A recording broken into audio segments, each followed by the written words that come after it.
He thought humiliating her would entertain 1,000 people. But in less than 5 minutes, that same crowd would forget his name and remember hers instead. The grand hall of the Westbridge Symphony glowing under warm golden chandeliers, as the polished $250,000 Steinway sat center stage like a throne, every seat filled with patrons in tailored suits and evening gowns, their voices blending into a low hum of anticipation, all waiting for the man of the night, Alexander Hayes, the world-renowned pianist whose reputation was built not only on brilliance, but on a sharp, almost cruel arrogance that turned performances into spectacles.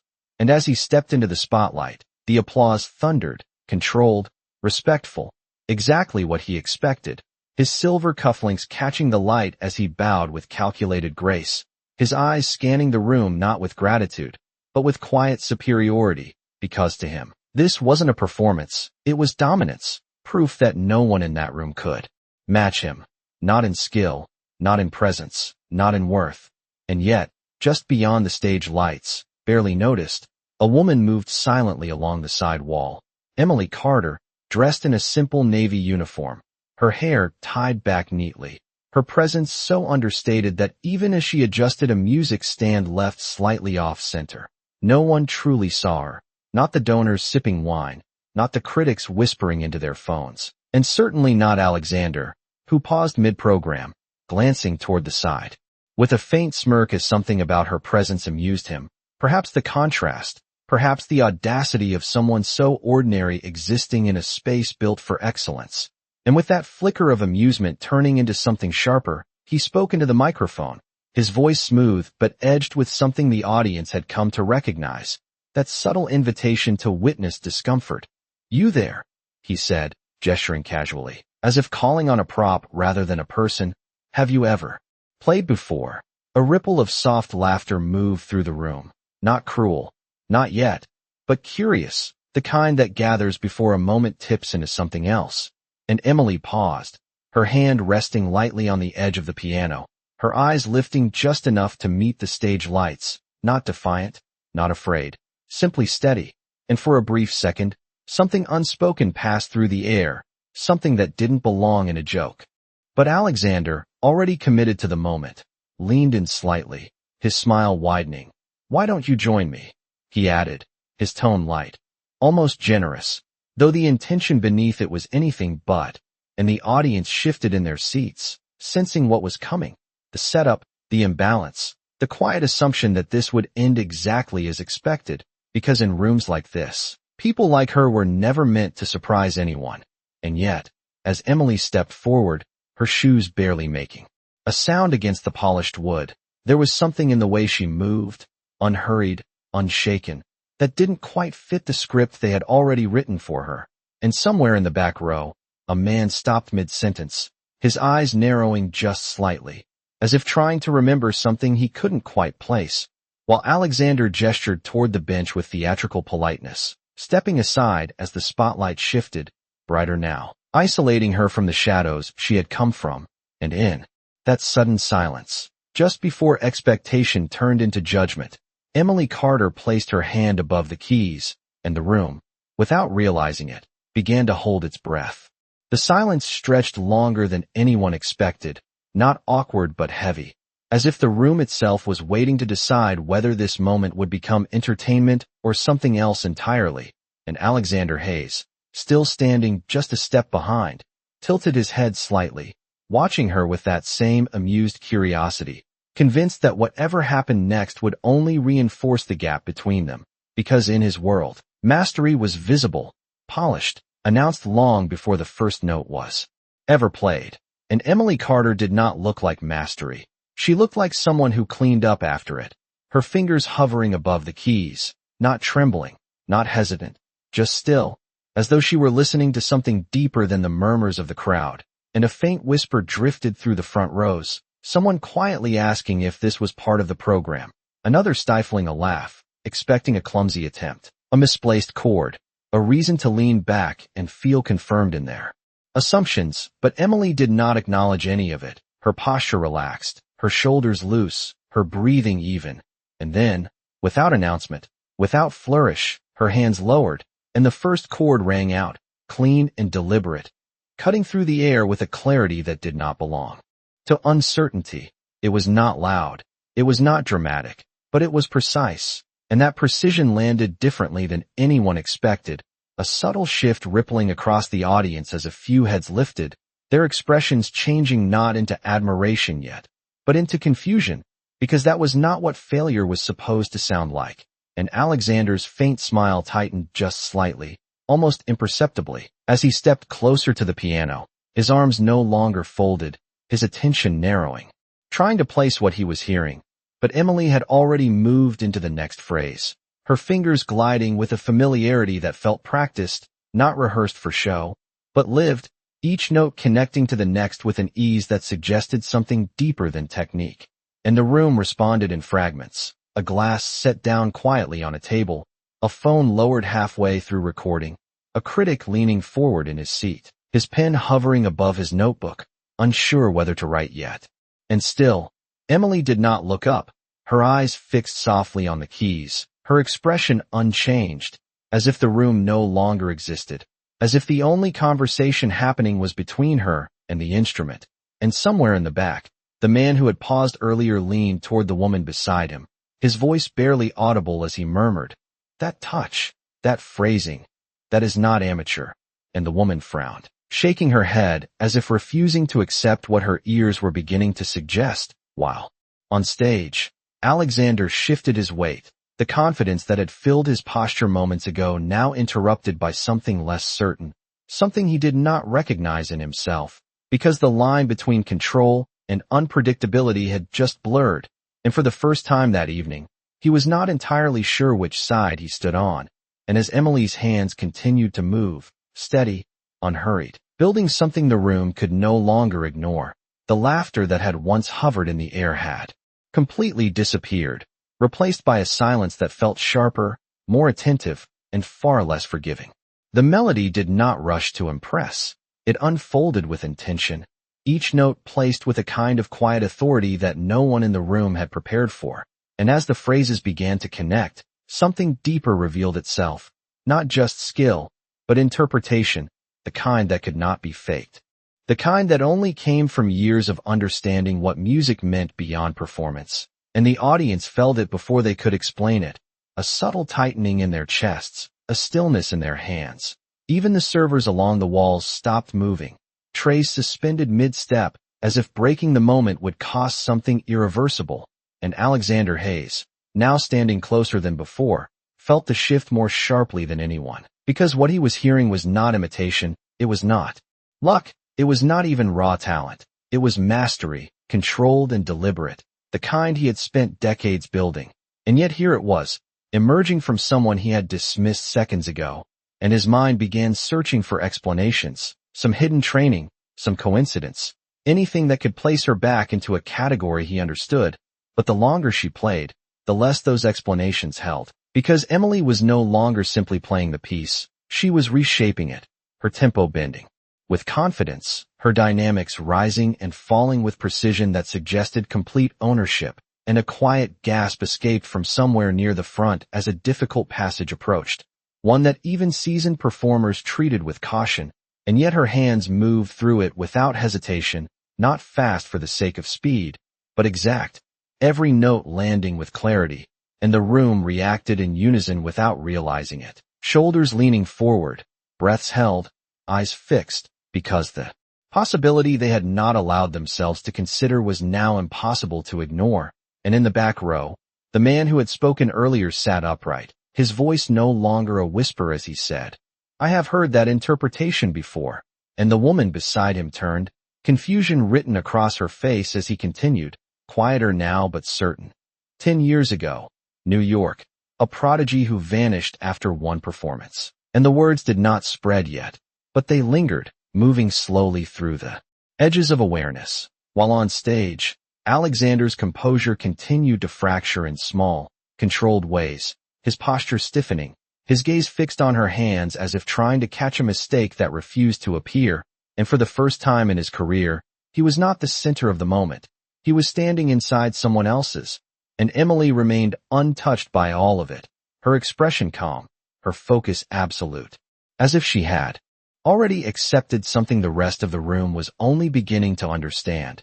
And as the music built towards something larger, something inevitable, the air itself seemed to tighten, the kind of tension that no longer belonged to curiosity, but to realization, because the truth was no longer approaching, it was already there, and it was about to be undeniable. By now, the music was no longer something the audience was listening to, it was something they were inside of, each note tightening the invisible thread that held the room together. And Emily Carter did not rush toward the climax. She controlled it, pulling it back just enough to make every person feel the weight of what was coming next, her hands moving with absolute certainty, no wasted motion, no hesitation, as if every key had been waiting for her specifically, and the sound that filled the hall carried something rare, not just technical brilliance, but intention, emotion shaped with discipline, the kind that could not be learned quickly, the kind that took years of quiet dedication far away from applause, and Alexander Hayes felt it more clearly than anyone, because he recognized the structure beneath the performance, the decisions, the restraint, the deliberate control of dynamics that separated performers from true artists, and what unsettled him was not that she was good, it was that she was operating on a level he understood too well, and yet could not interrupt, his jaw tightening slightly as he took another step closer, as if proximity might give him control again, but it did not, because the room no longer belonged to him, and for the first time in years, he was not directing the attention, he was part of the audience, and that realization settled heavily, not loud, but undeniable, while across the hall, the earlier whisper had begun to spread, subtle at first. One person leaning to another, a name repeated carefully, Emily Carter, followed by fragments of memory, articles half remembered, a performance that had once been described as extraordinary, a young pianist who had disappeared without explanation, and the more the music unfolded, the more those fragments began to align, because what they were witnessing was not a coincidence, it was continuity, something that had not vanished, only stepped away, and now returned without announcement, without permission, and the recognition moved like a quiet wave through the audience, changing the way they sat, the way they listened, the way they looked at her, no longer as a curiosity, but as something far more significant, and as the piece approached its final movement, the energy in the room shifted again, not anticipation of failure, but anticipation of something rare, something complete, and Emily allowed the tempo to rise, controlled but powerful, her fingers accelerating with precision, every note landing exactly where it needed to be, building toward a conclusion that felt inevitable. And in that moment, Alexander understood something he had not expected to feel that night, not anger, not even disbelief, but the quiet, uncomfortable recognition that he had misjudged the very foundation of what he believed made someone worthy of that stage. And as the final sequence began, faster now, sharper, the room held its breath completely, because everyone knew, without needing to say it, that whatever came next would not just end a performance, it would redefine it. The final sequence arrived not with chaos, but with precision, every note striking with the kind of clarity that left no room for doubt. Emily Carter guiding the music to its peak, with absolute control, her hands moving faster now, yet never losing accuracy, the sound filling every corner of the hall, as if it had always belonged there. And then, in a single decisive motion, she landed the final chord, strong, clean, undeniable, and the sound lingered in the air for a fraction longer than expected, before dissolving into complete silence, a silence so deep that no one dared to move, no one dared to breathe too loudly, because they all understood that they had just witnessed something rare, something that could not be repeated, and for a moment, the entire room remained suspended in that realization, eyes fixed on her, waiting, as if unsure whether they were allowed to react yet.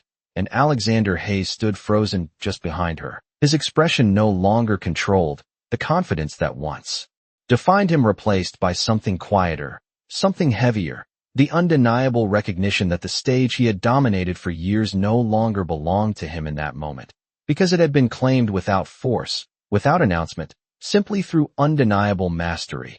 And then, slowly, a single clap echoed from the front row, hesitant at first, followed by another, and then another, until the entire hall erupted into applause, rising to their feet in unison, the sound swelling into a standing ovation that felt less like admiration and more like acknowledgement, as if they were correcting something they had gotten wrong just minutes earlier.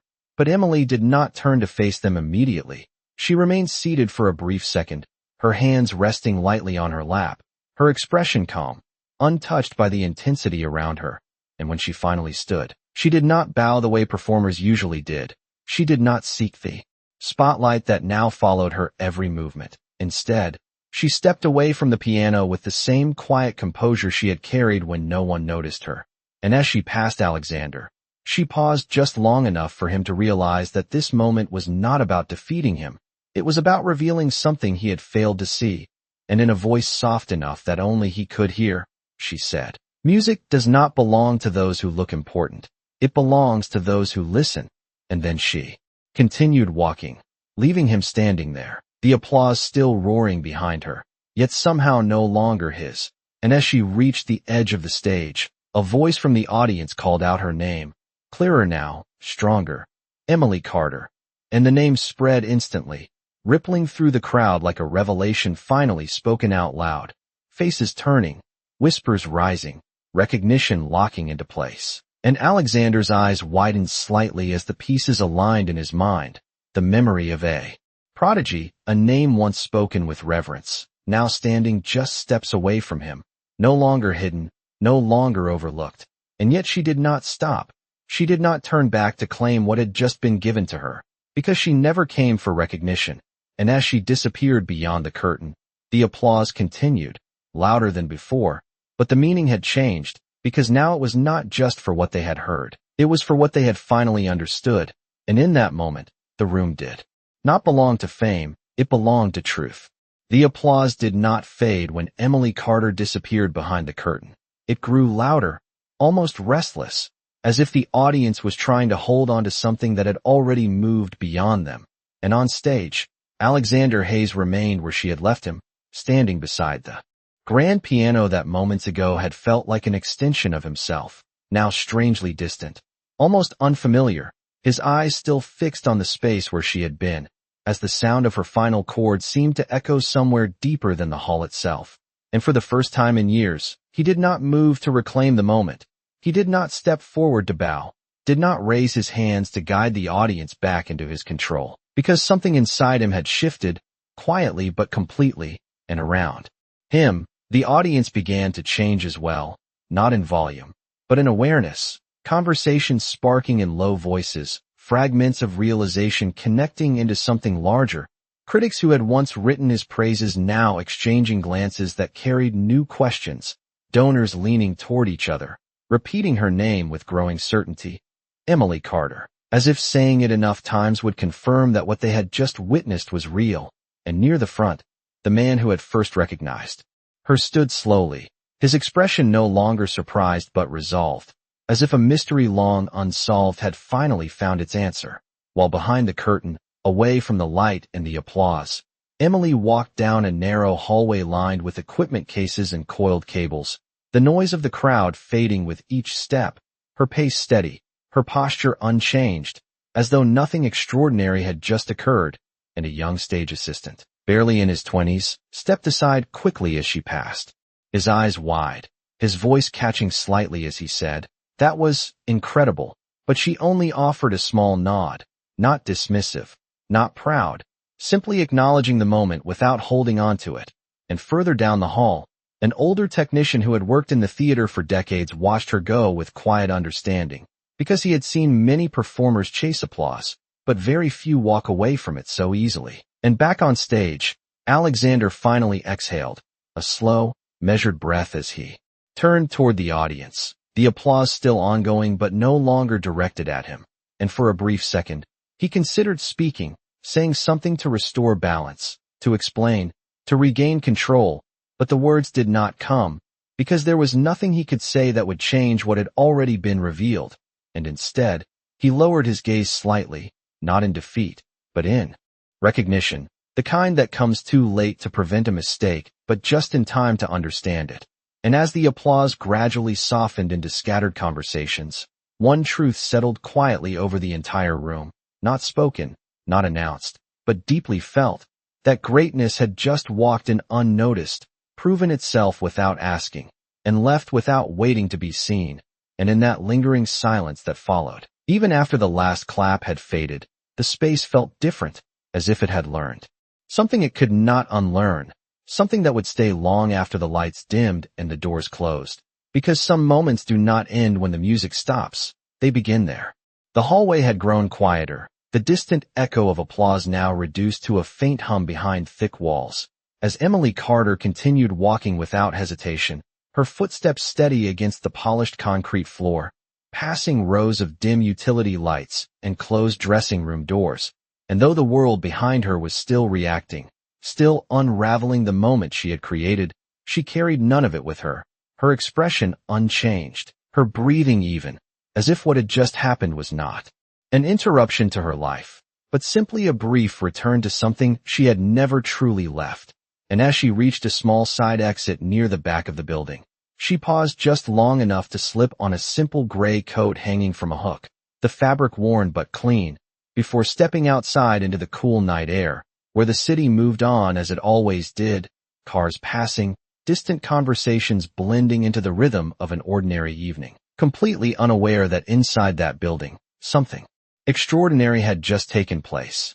And for a moment, she stood there, looking out at the street, her eyes calm, reflecting neither pride nor regret, only a quiet understanding, as if she had already made peace with a world that often misunderstood her. And behind her, the backstage door opened suddenly, breaking the stillness, as the young stage assistant rushed out, slightly out of breath, his voice urgent but respectful.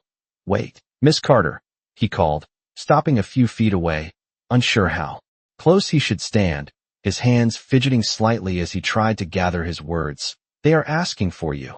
The organizers, the press, even Mr. Hayes," and the name lingered in the air, carrying a different weight now than it had earlier that evening. But Emily did not turn fully toward him.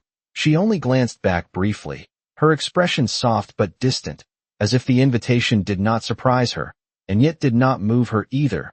"They want to know who you are," he added, his voice quieter now, almost uncertain, as though he sensed the answer might not be as simple as the question. And Emily held that silence for a moment, the kind that felt complete on its own, before she spoke, her voice calm, steady, carrying none of the urgency around her.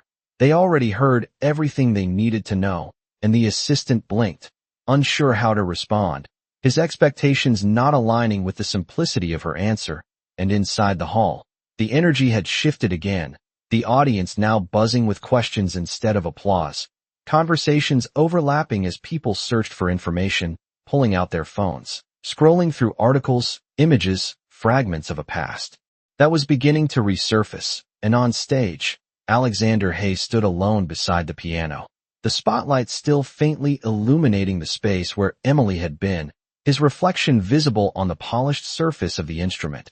And for a long moment, he did not move, his mind replaying every second, every decision, every word that had led to this moment, not with anger, but with a clarity that cut deeper than frustration, because what unsettled him most was not that he had been outplayed. It was that he had revealed something about himself that he could not ignore. And as he finally stepped forward, resting his hand lightly on the piano, he realized that the silence left behind by Emily's departure carried more weight than any applause he had ever received. And outside, as Emily began to walk down the dimly lit street, blending back into the anonymity she had always chosen, the world remained unaware. But somewhere behind her, something had changed permanently, not just in the room she left behind, but in the people who had been forced, for the first time, to listen without judgment. The city lights stretched across the wet pavement as Emily Carter walked further from the concert hall, her figure gradually dissolving into the rhythm of late evening traffic, each passing car casting brief reflections across her face that revealed nothing but calm, as if the storm she had left behind belonged to a different world entirely.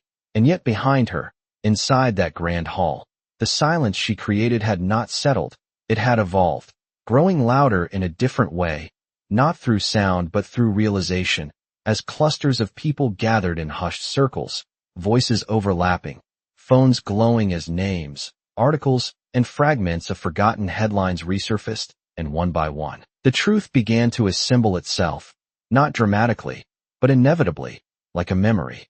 Returning after years of being buried, and near the front row, the man who had first spoken her name now stood surrounded by others, his voice steady as he explained what he remembered. She performed once, just once, at 19, and critics called it one of the most flawless debuts in modern classical history. And someone interrupted, disbelief still clinging to their tone. Then why did she disappear? And the man paused, his gaze lowering slightly as if searching through incomplete pieces. No one knew. She declined interviews, canceled tours, and then she was gone. And the group fell into a quiet that felt different from before, heavier now, because what they had witnessed was no longer just impressive, it was rare in a way that carried weight. And on stage, Alexander Hayes had not moved far, his hand still resting lightly against the piano, as if grounding himself in something familiar. Yet even that felt altered, the instrument no longer responding to him the way it had before. Not physically, but in presence, because the room still echoed with someone else's interpretation, someone else's truth. And for a man who had built his identity on control, on precision, on commanding every space he entered, the absence of that control felt unfamiliar, almost disorienting, and slowly, he turned toward the empty auditorium, watching as people began to leave their seats, not in the usual orderly manner, but in clusters, still speaking, still processing, as if the performance had not ended but simply shifted location. And somewhere in that movement, he realized something he had never considered before, that admiration could be replaced, that attention could move without permission, and that respect, once lost in a moment of arrogance, could not be reclaimed with talent alone. And outside, Emily continued walking, her pace unchanged, passing storefronts closing for the night, the soft glow of street lamps guiding her path, until she reached a quiet intersection where she paused briefly, looking down at her hands, the same hands that had just held an entire room in silence. And for a fleeting moment, something almost unspoken passed through her expression, not regret, not longing, but memory, the echo of a life she had stepped away from, not because she could not continue, but because she had chosen something quieter, something that did not require recognition to feel complete. And as she lifted her gaze again and continued forward, the distance between her and the concert hall grew, but the impact of what she had left behind did not fade. It deepened, settling into the minds of those who had witnessed it, reshaping something they had taken for granted, because that night was no longer about a performance. It was about a realization that would follow them long after the music had stopped. And somewhere behind her, in a hall that still carried the echo of her final note, a truth had taken root that no applause could fully express. Inside the concert hall, the energy refused to settle into anything familiar. The kind of quiet that followed was not closure but continuation, as if every person present carried a piece of what had just happened and did not quite know where to place it. Conversations stretched longer than usual, voices lower but more intense, critics no longer writing reviews but revising them in real time, their language shifting from certainty to reconsideration. And near the stage, a small group had gathered around the piano, not touching it, not daring to interrupt the space it now represented, as if it had become more than an instrument, as if it held the imprint of something that could not be easily explained. And Alexander Hayes stood among them, but not with them, his presence quieter than it had ever been, his usual command replaced by observation, his mind replaying not just the performance but the moment before it, the decision, the tone, the assumption that had led him to invite her up. And now, stripped of the applause that once shielded him, he saw it clearly, not as a harmless gesture, but as something smaller, something rooted in a certainty that no longer felt justified. And that realization did not arrive with force, it settled slowly, like a weight he could not ignore. And across the hall, a journalist finally spoke with conviction, holding up an old article on his phone, the headline visible enough for others to see. Emily Carter, the silent prodigy who walked away from fame. And the words moved through the room with a different kind of impact, not surprising anymore, but confirming what many had already begun to feel. And one by one, the narrative shifted, not about a famous pianist's performance, but but about a woman who had redefined the room without seeking it, and outside, several people had already begun stepping onto the sidewalk, their conversations spilling into the night, repeating her name, speculating, searching for more. But the further they looked, the more they realized how little there was to find. No recent interviews, no public appearances, only fragments of a past that ended as quietly as it had begun, and that absence made her presence feel even more powerful, because it meant what they had witnessed was not part of a comeback, not a planned return, but something entirely unannounced. And back inside, Alexander finally stepped away from the piano, his reflection fading from its polished surface as he moved toward the edge of the stage, looking out at the nearly empty seats, the echoes of earlier still lingering in the architecture. And for the first time, he did not see the audience as a crowd to impress, but as individuals who had just been shown something he himself had overlooked. And that understanding settled deeper than any critique ever had. Because it was not about technique, it was about perception, and somewhere in that shift, a quiet question formed, not spoken aloud, but impossible to dismiss, about how many other moments he had misjudged, how many others he had dismissed without truly seeing. And outside, far from the growing noise of recognition, Emily continued her path through the city, turning down a quieter street where the lights dimmed and the sound softened, her pace unchanged, her presence blending seamlessly into the ordinary. And as she reached the corner, she paused briefly, glancing once toward the distant glow of the concert hall before continuing forward, leaving behind a space that would not return to what it was. Because some performances do not end when the last note fades. They continue in the way people remember, in the way they question, and in the way they begin to see differently, long after the music is gone. The night outside had settled into a steady rhythm, but inside the minds of those who had been present, nothing felt steady anymore, because the moment they had witnessed refused to fade into memory like an ordinary performance. It lingered, reshaping thoughts, altering perspectives, and back in the nearly empty hall, Alexander Hayes remained alone for longer than anyone expected, the staff moving quietly around him, resetting chairs, dimming lights, preparing to return the space to its usual order. Yet something about the room resisted that return, as if it still held the imprint of what had occurred. And Alexander stood near the edge of the stage, no longer looking at the piano, but at the rows of seats now mostly empty, his mind no longer replaying the music itself, but the silence that followed it, the kind of silence that could not be commanded, only earned. And he understood now that what had unsettled him was not her skill, but her indifference to recognition, because everything he had built depended on being seen, on being acknowledged, on holding the attention of others. And she had stepped into that same space, demonstrated something greater, and then walked away without asking for anything in return. And that contrast lingered, sharper than any critique, because it revealed a difference not in ability, but in purpose. And across town, Emily Carter had already turned onto a quieter residential street, the glow of storefronts replaced by the soft light of porch lamps and the distant sound of a passing train, her pace unchanged, her expression calm, as if the weight of what she had done belonged entirely to those who had witnessed it, not to her. And as she approached a modest apartment building, she paused briefly at the entrance, reaching into her coat pocket for a simple key, the metal catching the light for a moment before disappearing into the lock. And as she stepped inside, the world behind her continued to shift, conversations spreading. Beyond the hall, messages sent, articles revisited, names searched, the story growing without her participation, because curiosity does not require permission to expand. And back in the concert hall, one of the organizers approached Alexander cautiously, his voice measured. "We should release a statement," he suggested, unsure of how to frame what had happened, but Alexander did not respond immediately, his gaze still distant, as if the question itself belonged to a different version of him. And after a moment, he simply said, "No," his voice quieter than usual, but steady.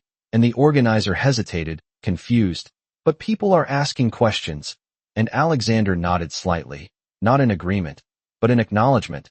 "Then let them ask," he replied, because for the first time, he understood that not every moment needed to be controlled, not every narrative needed to be shaped, and some truths carried more weight when left untouched. and as the final lights dimmed and the staff completed their work, the hall returned to silence. But it was not the same silence it had held before. It was deeper now, filled with something that could not be undone, because what had been revealed that night was not just a hidden talent, but a reflection of something many had overlooked. And as Emily closed the door behind her, stepping into the quiet of her own space, she did not pause to reflect, did not revisit the moment. Because for her, it was not a turning point, it was simply a reminder, and in that quiet, without applause, without recognition, the truth of who she was remained exactly the same, untouched by the world that had only just begun to see it. Morning arrived without urgency, the city waking into its usual rhythm as sunlight filtered through glass windows and quiet streets slowly filled with movement. But beneath that ordinary surface, something from the night before had begun to spread, not loudly, not dramatically, but with the steady persistence of truth finding its way into conversation, and in offices, cafes, and quiet corners of music departments. A single name moved between people who recognized its weight. Emily Carter.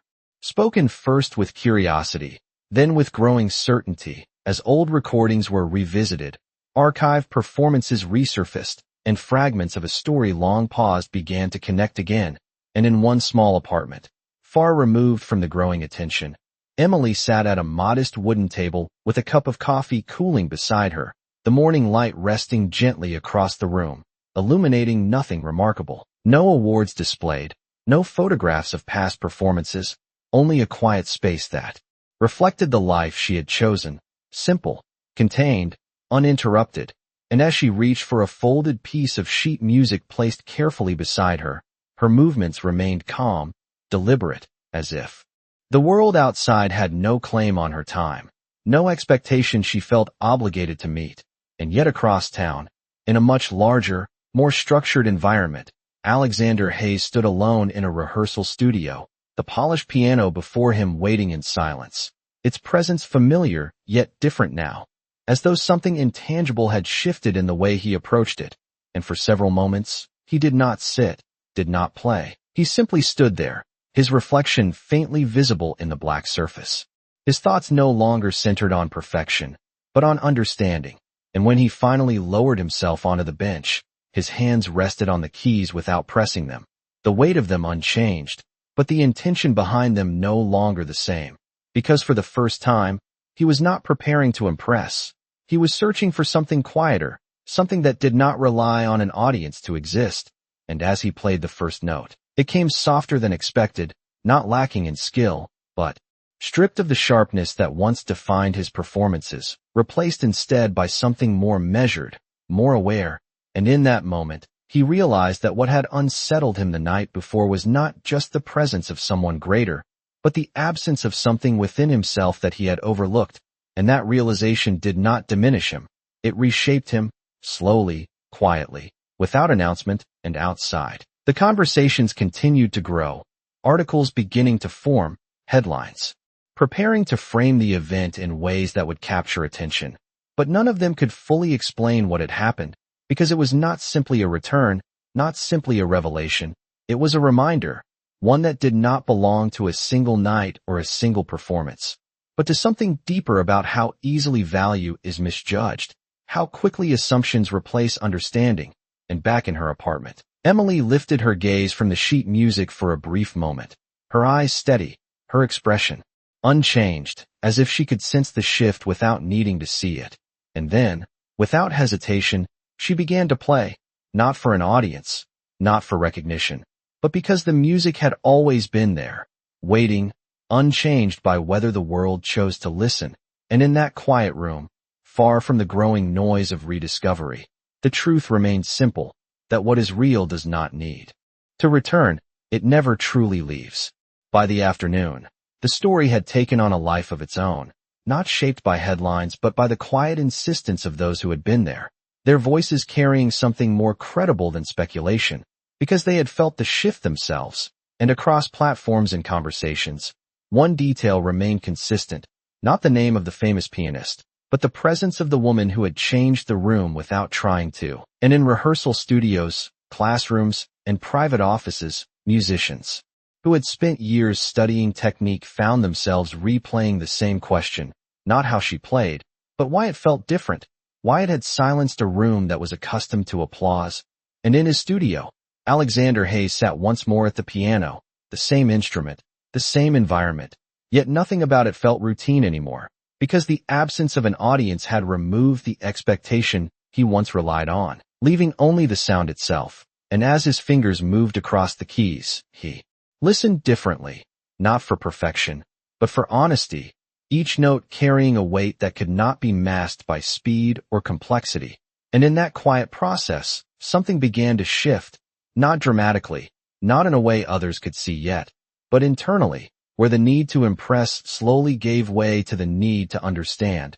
And that change, though subtle, marked something far more significant than any performance, because it was not driven by recognition, but by realization. And across town, in a small community center tucked between older buildings and narrow streets, Emily Carter sat at an upright piano, the kind worn by years of use, its surface marked with small imperfections that reflected its history. And around her, a handful of children sat quietly, their attention fixed not on her reputation, but on her presence, because to them, she was not a mystery, not a rediscovered prodigy, but simply someone who listened when they played, someone who corrected gently, who demonstrated patiently, who understood that music was not something to be proven, but something to be shared. And as one young girl hesitated over a simple melody, her fingers unsure, Emily leaned slightly closer, her voice calm and encouraging, guiding her not with authority, but with care. And when the girl finally completed the phrase, the small smile that followed carried more meaning than any standing ovation, because it was genuine, unfiltered, untouched by expectation. And in that modest room, far from the attention that continued to grow elsewhere, the essence of what had silenced an entire concert hall revealed itself again, not in complexity, not in spectacle, but in sincerity. And as the lesson ended and the children gathered their things, one of them looked up and asked quietly, "Were you really on a big stage last night?" And Emily paused for just a moment, her expression soft, before offering a simple answer. "I played, and nothing more," because to her, the scale of the stage had never defined the value of the music. And as the children left, their voices fading into the afternoon, she remained seated at the piano, her hands resting lightly on the keys, not seeking an audience, not waiting for recognition, but simply present in the one place where everything remained unchanged. Because outside, the world continued to react, to question, to rediscover. But here, in the quiet consistency of her choices, the truth remained steady, that what is genuine does not need to be announced, it only needs to be heard. And those who are ready will recognize it, not because it demands attention, but because it leaves them no choice but to listen. Days passed, but the echo of that night did not fade. It settled into places that performances rarely reached, into conversations that were no longer about skill alone, but about perception, humility, and the quiet power of truth revealed without warning. And in the grand concert hall where it all began, the stage stood ready once again under the same golden lights, the polished piano waiting in silence. But something in the atmosphere had changed, something subtle yet permanent, as if the room itself remembered. And when Alexander Hayes returned to that stage, the applause that greeted him was still strong, still respectful, but it carried a different tone, less unquestioning, more aware, and he felt it immediately, not as judgment, but as a shift in expectation, because the audience no longer came only to be impressed, they came to feel something real. And as he took his seat, his posture no longer carried the same sharp edge of control, but something quieter, more grounded. And when his hands touched the keys, the first notes he played were not designed to dominate the room, but to listen to it, to meet it where it now stood. And the music that followed was different, still precise, still skilled, but layered with something that had not been there before, a humility that could not be performed, only understood. And in that moment, the transformation was not dramatic, not announced, but undeniable, because for the first time, he was not playing above the audience, he was playing with them. And somewhere far from that stage, in a modest room filled with the soft afternoon light, Emily Carter sat at her piano, the same quiet space that had always held her truth, her fingers moving gently across the keys as a simple melody filled the room, uninterrupted, unobserved, yet complete in a way no grand hall could define. And there were no cameras, no applause, no headlines reaching her, only the steady rhythm of something real, something she had never lost. And as the final note faded into the stillness around her, she did not pause for recognition, did not wait for validation, because none was needed.